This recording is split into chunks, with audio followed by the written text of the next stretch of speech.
سبح معي. اور حضرت عمر کی شان اور سیرت کا کیا کہنا. ایک مرتبہ مدینہ میں قحط پڑ گیا, سچا واقعہ آپ کے سامنے رکھ رہا ہوں. مدینہ میں قحط پڑ گیا.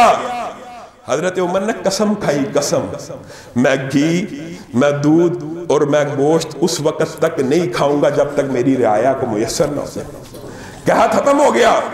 صحابہ نے 40 درہم کا خوبصورت گوشت دودھ پیش کیا, کہا لے جاؤ اسے, ابھی قحط ختم ہوا نہیں, اسراف کرنا شروع کر دیتے ہو.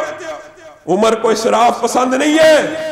اور پھر کیا ہوا, قدرت کی بات ہے, آپ کے اور میرے لیے اللہ رب العزت نے سبق رکھنے تھے, اس وجہ سے یہ واقعات وقوع پذیر ہوئے. گھی خالص جو تھا مدینہ میں کمی ہوگی, حضرت عمر نے اپنے اوپر حرام کر. خوردنی تیل ہوتا ہے عام, جو جس کا لیول خالص گھی سے کم ہوتا ہے, وہ اس کے اوپر گزارا کرتے تھے.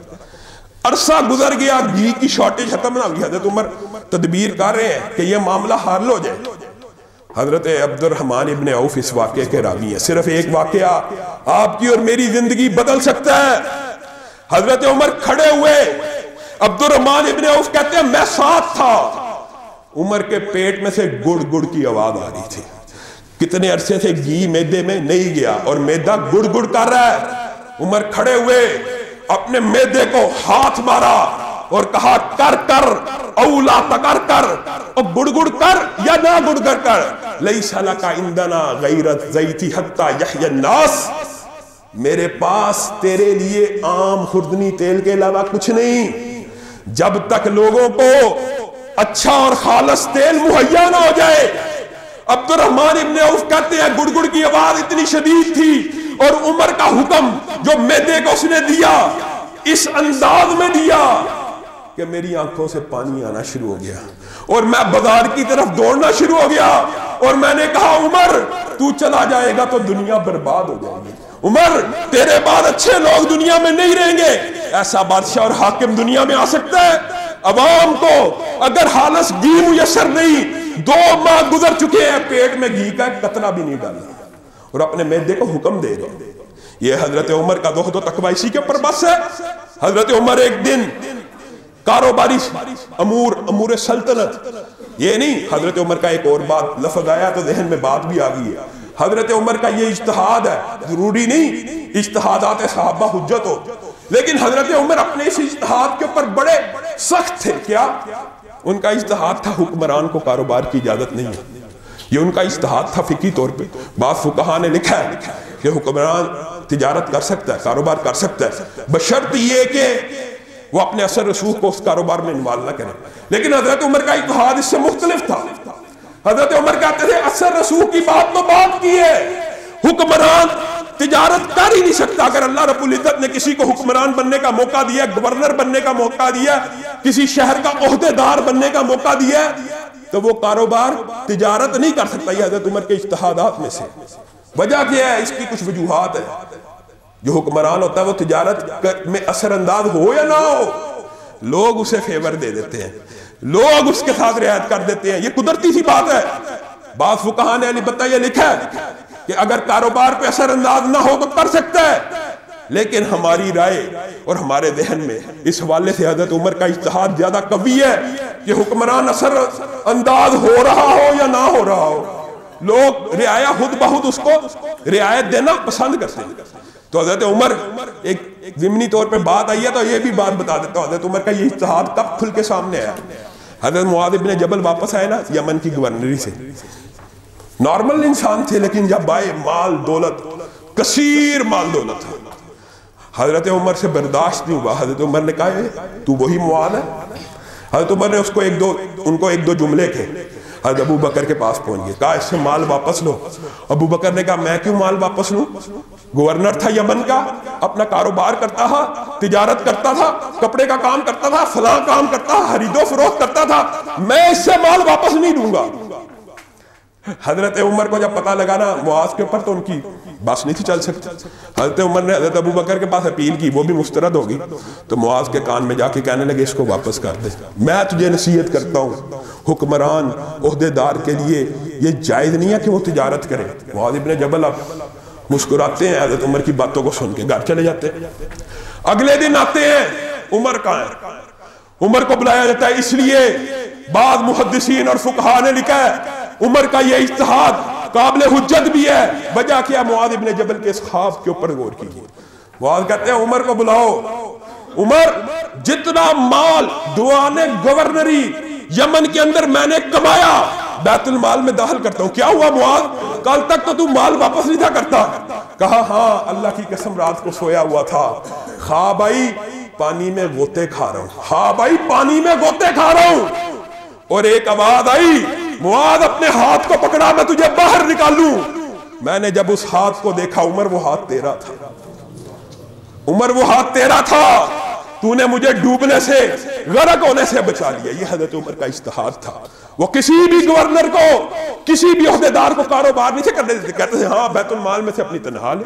اور خود حضرت عمر کاروباری بندے تھے, لیکن جب بادشاہ بنے اپنا وظیفہ مقرر کیا بیت المال میں سے, اور وظیفہ علی سے پوچھ کے مقرر کیا.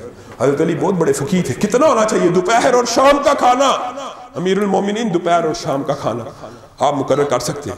ایک دن جو بات میں کر رہا تھا, امور سلطنت کے اندر مصروف تھے, ایک بندہ آیا, عمر میرے پہ ظلم ہو گیا, عمر میرے پہ زیادتی ہوگی. آپ ابھی سلطنت کے امور کے اوپر کاغذات میں بیدی تھے, مصروف تھے, پڑھنا لکھنا جانتے تھے, ان چند نرم میں سے بھی آپ کو پتہ. حضرت عمر کو غصہ آ گیا, کہنے لگے یار عجیب بات ہے, تم لوگوں کے لیے میں نے ایک وقت مقرر کیا ہوا, اتنے بجے سے اس نماز سے لے کے فلاں نماز تک جو مرضی نے آیا اپنا مسئلہ لے کے عمر اس کے ساتھ چلے گا. اب جب میں کاروباری امور میں سلطنت کے امور میں مصروف ہو جاتا ہوں تب تم میرے پاس آ جاتے. کوئی ٹائم کا خیال رکھا کرو, سلطنت بھی تو چلانی ہے. اتنی بڑی سلطنت ہے. عمر اس کے اندر اگر کچھ کام کرنے لگتا تم اپنی ذاتی کاموں کی طرف کھینچ لیتے ہو. اب وہ نوجوان اپنا سا منہ لے کے نکل جاتا.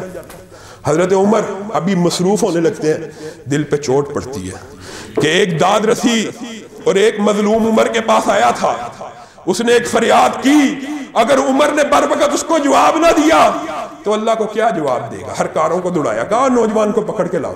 نوجوان آیا, اور سنو 4 بر اعظم میں جس کی حکومت ہے اور جس کی حکومت آذربائیجان, مصر, موجودہ دور کے ایران, افغانستان تک پھیل چکی ہے, ایک نوجوان کے سامنے ہاتھ باندھے کھڑا, کہا مجھے اللہ کے لیے معاف کر دے. نوجوان کی آنکھوں میں پانی آ گیا, آقا مجھ سے معافی مانگتے ہیں؟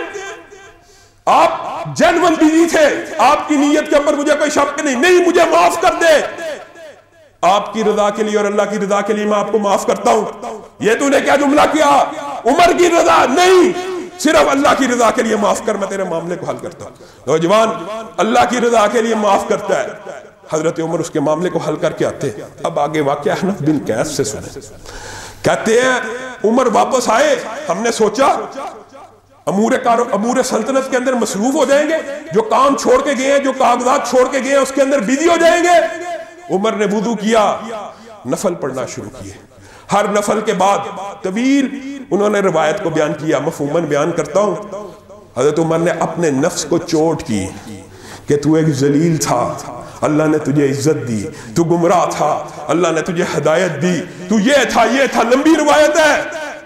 آج اسلام نے تجھے عزت دی اور وہ مظلوم فریادی بن کے آیا, تو نے اس کی فریاد کو نہ سنا. نفل پڑھتے ہیں, ہر 2 نفلوں کے بعد یہ دعا کرتے ہیں, اللہ سے معافی مانگتے ہیں. حنف بن قیس کہتے ہیں عمر اتنا روئے کہ میرے دل میں یہ خیال آیا کائنات کے اندر عمر سے افضل کوئی بھی موجود نہیں. اتنی سی بات میں آج ہم سے ظلم ہو جائے, آنوں کو ٹٹولیے. ایک چھوٹے سے گھر کے مالک ہو, کوئی معافی مانگ لے, معاف کرنے پہ تیار نہیں. یہ 4 بر اعظم کا بادشاہ ہے جو خود لوگوں کے سامنے ہاتھ باندھ کے کھڑا ہے. لوگوں, حضرت عمر دنیا داری, عجیب و غریب باتیں معاشرے میں حضرت عمر کے حوالے سے. حضرت عمر اللہ کی قسم وہ خلیفہ ہیں, انشاءاللہ اس باب کو تفصیلاً بیان کریں گے, لیکن ایک بات آئی ہے ضمنی طور پہ تو کہہ دیتا ہوں. حضرت ابو بکر نے جب کہا آپ لوگوں نے مجھے اختیار دے دیا کہ میں اپنی مرضی سے خلیفہ چن لوں, آپ لوگوں نے اختیار دیا. حضرت ابو بکر نے خود اختیار نہیں تھا لیا, پہلے عوام کو کہا تھا تمہاری مرضی جس کو چن لو, تو عوام نے کہا ابو بکر آپ سے زیادہ سچا اور حق کا فیصلہ کرنے والا کوئی نہیں ہوگا. عبد الرحمن بن عوف, حضرت عثمان وغیرہ سے مشورے کر کے آپ نے جب حضرت عمر کو تعین کر دیا ان لوگوں کے لیے یہ روایت بڑی اہم ہے جو معاذ اللہ کہتے ہیں علی اور عمر میں نا اتفاقی تھی، علی اور عمر آپس میں نعوذ باللہ لڑے ہوئے تھے تو علی کی بیٹی سے شادی کی. کتنا عجیب پراپوگنڈا ہے. حضرت علی کی تائید سنیے.